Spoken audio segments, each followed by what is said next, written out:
Supreme court में यह बात साबित हो गई थी कि ये जो इलेक्ट्रॉनिक वोटिंग मशीन है इसमें फ्री एंड फेयर और ट्रांसपेरेंट चुनाव नहीं हो सकते। इसके लिए वीवीपैट मशीन का होना जरूरी है। अगर किसी को शक हुआ कि ये मशीन के अंदर हमने जो दिए वाले वोट है वो बूथ के अंदर रिजल्ट में नजर नहीं आ रहे, फिर वो क्या करेगा? वीवीपैट ये जो पेपर ऑडिट ट्रेल है वो व्हेरीफाय करेगा। ज्या मशिनी आमच्याकडे रजिस्टर केलेल्या आहेत म्हणजे त्यांच्या सही शिक्क्यानी त्या मशीनीच बदलल्यात, तर हे मतदान कुणाचं आहे? मग पहले तो आप जो वोट्स बताते हो 19,000 बताते हो, 7,000 वोट उसमें से गायब हो जाते हैं। रीकाउंटिंग करने के बाद पता चलता है कि एक मशीन का काउंटिंग बाकी रह गया था। भारतीय जनता पार्टी के एक बड़े कद्दावर नेता है, 2009 में वो सुप्रीम कोर्ट गए और कहा कि ये जो ईवीएम मशीन है ये ईवीएम मशीन पे भरोसा नहीं किया जा सकता। सुप्रीम कोर्ट ने चुनाव आयोग को नोटिस भेजा, चुनाव आयोग से कहा कि सुब्रमण्यम स्वामी ये कह रहे हैं कि ये जो इलेक्ट्रॉनिक वोटिंग मशीन है इसमें free and fair and transparent election नहीं हो सकता। इलेक्ट्रॉनिक्स वोटिंग मशीन जो बनी है उसमें जो माइक्रो कंट्रोलर है वो कौन बनाता है? वो जापान बनाता है, जापानीज कोई कंपनी बनाती है। तो मैंने उस जापानीज कंपनी को कांटेक्ट किया कि जो आप माइक्रो कंट्रोलर हमारे ईवीएम में लगाते हैं क्या आप अपने जापान के कंपनी में भी, जापान के ईवीएम में भी लगाते हैं? तो उसने कहा हम कोई पागल हैं, हम तो ईवीएम नहीं लगा उपयोग करते हैं, हम तो बैलेट पेपर में चलते हैं।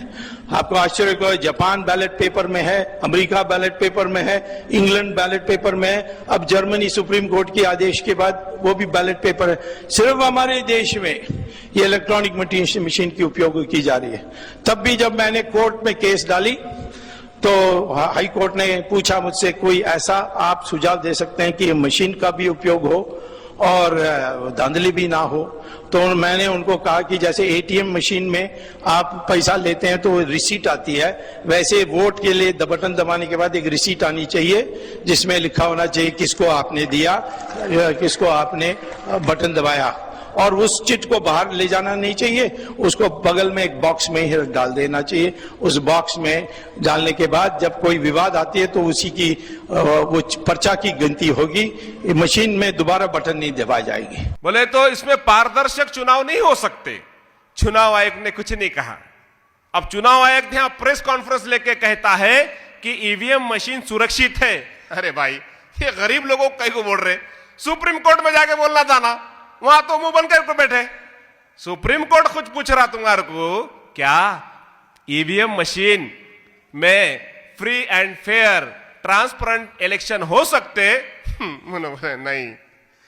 तो सुप्रीम कोर्ट ने कहा कि फिर हमको फ्री एंड फेयर ट्रांसपेरेंट चुनाव लेने के लिए वीवीपैट का इस्तेमाल करना पड़ेगा।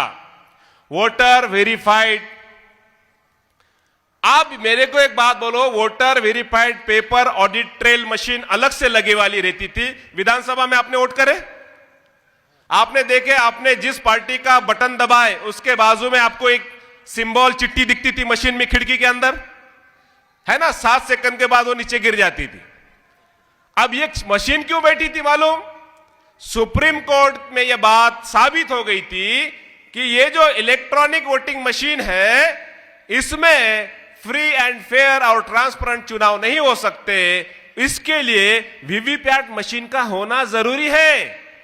अगर किसी को शक हुआ कि ये मशीन के अंदर हमने जो दिए वाले वोट है वो बूथ के अंदर रिजल्ट में नजर नहीं आ रहे, फिर वो क्या करेगा? वीवीपैट ये जो पेपर ऑडिट ट्रेल है वो व्हेरीफाय करेगा, पडताळणी केली जाईल की खरंच या बूथवर मला 450 मतं पडलीत का, त्या पडलेल्या चिठ्ठ्या मोजायच्या आणि जर त्या चिठ्ठ्या बरोबर असतील तो हो मशीन मधला आकडा आणि या बॅलेट मधले जे आहेत चिठ्ठ्या ह्या एकच आहेत, यांचा आकडा एकच आहे, म्हणजे ते मत बरोबर आहेत, ट्रान्सपरंट त्या बूथवर निवडणूक झाली। जर त्या मशीनवरील संख्या आणि त्या वीवीपॅटची संख्या याच्यात जर फरक असेल याचा अर्थ मग त्या मशीनवर काहीतरी गडबड आहे।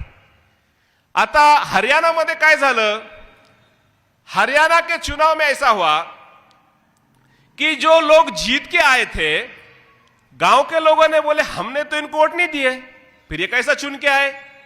वो गए सुप्रीम कोर्ट में। अब कोर्ट में जाने के बाद वो कहते हैं कि हमने इनको वोट नहीं डाले, इन्होंने चुन के कैसा आए। फिर हमको वो जो वीवीपैट लगे वाला था वो हमको वेरीफाइड करना है, टैली करना है।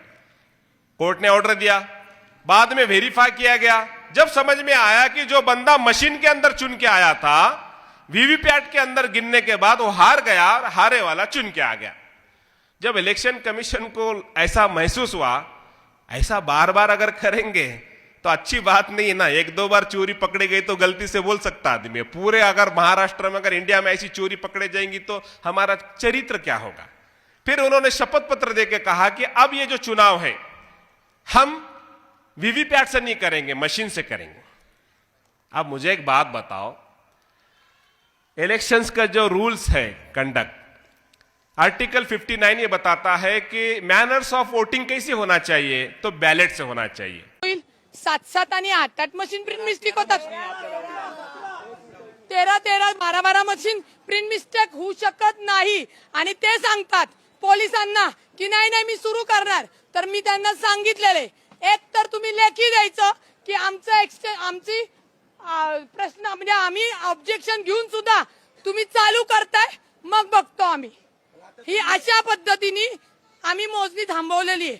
ज्या मशिनी आमच्याकडे रजिस्टर केलेल्या आहेत म्हणजे त्यांच्या सही शिक्क्यानी, त्या मशिनीच बदलल्यात, तर हे मतदान कुणाचं आहे? मग कुणाचं का बदललं तुम्ही? आता पहिली फेरी झाली, पहिल्या फेरीमध्ये 24 टेबल लागले होते, 24 बूथ खोलले होते। त्या 24 बूथ पैकी 13 मशिनी बदललेल्या आहेत। आज 24 पैकी 13 मशिनी जी यादी दिलेली आहे ही आरोच्या सहीनी प्रसिद्ध झालेली यादी आहे। आरोच्या सहीनी प्रसिद्ध झालेली यादीमधल्या 24 पैकी 13 मशिनी बदललेल्या आहेत। त्याचा आम्ही त्यांना जाब विचारला तर ते म्हटले चुकून झालेल्या आहेत, त्या एक होऊ शकते, एखादी मशीन झाली, रिपेअरिंग झाली, काय झाली होऊ शकते। 24 पैकी 13 मशिनी बदलू शकत नाही। ज्या यादीवरती आम्ही राहतो, आम्ही 17-17, 18-18 वर्ष जनतेची कामं करतोय, लोकांचे प्रश्न सोडवतोय। जो उमेदवार माहित नाही त्या उमेदवाराला 300 मतं पडतात। आमच्यासारख्या गल्लीतल्या कार्यकर्ते, आमच्याबरोबर जिथं 100 आमचे कार्यकर्ते, त्या यादीवरती जर आम्हाला 50 मतं 60 मतं पडत असतील तर या निवडणूक प्रक्रियेवर आमचा विश्वास राहिलेला नाही।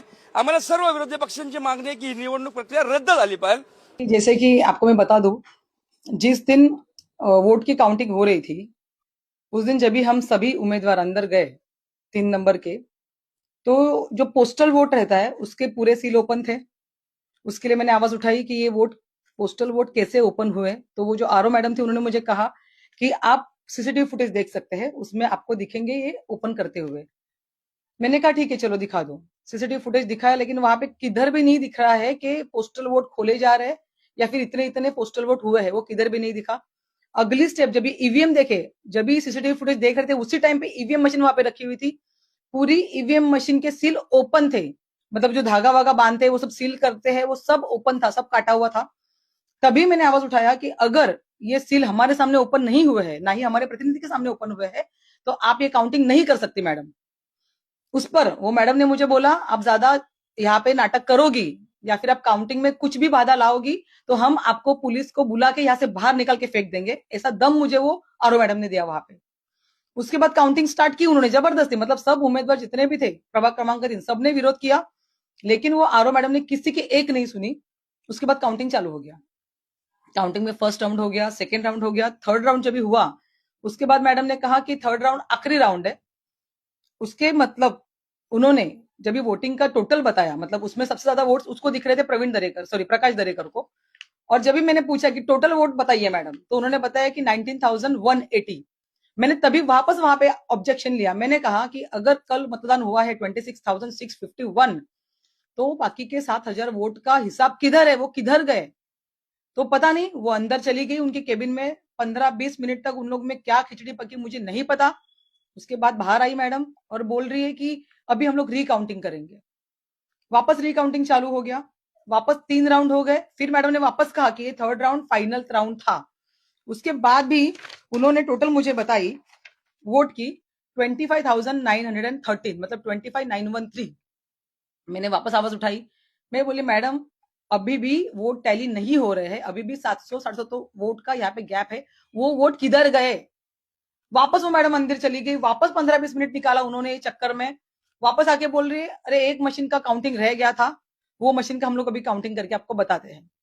वो लास्ट जो मशीन काउंटिंग की गई उसमें से भी मुझे 354 थे और दरेकर को 326 थे, मतलब उसमें भी मैं आघाड़ी पे थी। लेकिन मुझे सवाल है निवडणूक आयोग से कि ये क्या बच्चों का खेल था? पहले तो आप जो वोट्स बताते हो 19,000 बताते हो, 7,000 वोट उसमें से गायब हो जाते हैं, रीकाउंटिंग करने के बाद पता चलता है कि एक मशीन का काउंटिंग बाकी रह गया था। ये कौन सा मतलब संविधान के हिसाब से निवडणूक आयोग ये ले रहे, इलेक्शन ले रहे, या कौन से तरह से ये? पहली बात तो मैं बताना चाहूंगी, अगर पोस्टल वोट, तुमचं नाव सांगा पहिलं. माझं नाव गिरीश गणपतराव शिरवाडकर. मी ज्यावेळेस या ठिकाणी मतदान करण्यासाठी आलो त्यावेळेस मी इथे खोलीमध्ये फक्त एकटा होतो. त्यावेळेस इथे कोणीही नव्हतं, म्हणजे मतदानासाठी मी एकटाच होतो. त्यानंतर मी मतदान केलं, त्याच्यानंतर मी जे बटन दाबलं, त्याच्यानंतर ते बटनच्या समोरचा लाईट न लागता त्याच्यावरचा अनुक्रमांक 1चा लाईट लागला. मी मतदान केलं धनुष्यबाणाला आणि लाईट लागला हा कमळाचा. त्याच्यानंतर मी या ठिकाणी त्या अधिकाऱ्यांना कंप्लेंट सुद्धा केली, तर त्यांनी मला असं सांगण्यात आलं तुम्ही लेखी स्वरूपात द्या. मी आता लेखी स्वरूपात सुद्धा इथं तक्रार केलेली आहे. तर लेखी स्वरूपात तक्रार करायच्या आधी सुद्धा त्यांनी मला असं सांगितलं की याचा नंतर शहानिशा होईल, त्याच्यात जर तुमचं खोटं निघालं तर तुम्हाला पोलीस केस होईल व तुम्हाला जेलमध्ये जावं लागेल. अशा प्रकारे सरळ सरळ मला त्यांनी धमकी दिली. फॉर्म लिहून घेतलं काय होतं? फॉर्म फक्त काही नाही, त्याचं एक माझं त्याच्यात नाव होतं, यादी क्रमांक होता, बस एवढंच होतं आणि माझी सही होती. आणि संबंधित अधिकारी कोण होते नेमके? त्यांचं नाव आता वाहक म्हणून होतं. तुम्ही उमेदवाराचे प्रतिनिधी आहात की प्रतिनिधी नाही, मी मतदार आहोत. माझ्या संबंधात झालं म्हणून मी तिथे ती कंप्लेंट केली, तर मला त्यांनी असं सांगितलं हे साधारण प्रत्येक मशीनचा जो चार्जिंग असते तर काही मशीनचं चार्जिंग 99%, काही मशीनचं चार्जिंग 70%, काहीचं 60%. अहो एवढ्या 2-2 दिवस मशीन चार्जिंग 99% कसं असू शकतं? संशयास्पद गोष्ट आहे. सगळ्यात मोठी गोष्ट, मी जिथे राहतो माझं घर, माझ्या घरात 4 मतं, माझी आई, माझी मुलगी, माझी पत्नी आणि मी, तिथे आम्हाला काही 2च मतं. म्हणजे माझ्या आईने किंवा माझ्या पत्नीने किंवा माझ्या मुलीने मला मतदान केलं नाही, की मी स्वतःला मतदान केलं नाही. अशा प्रकारचा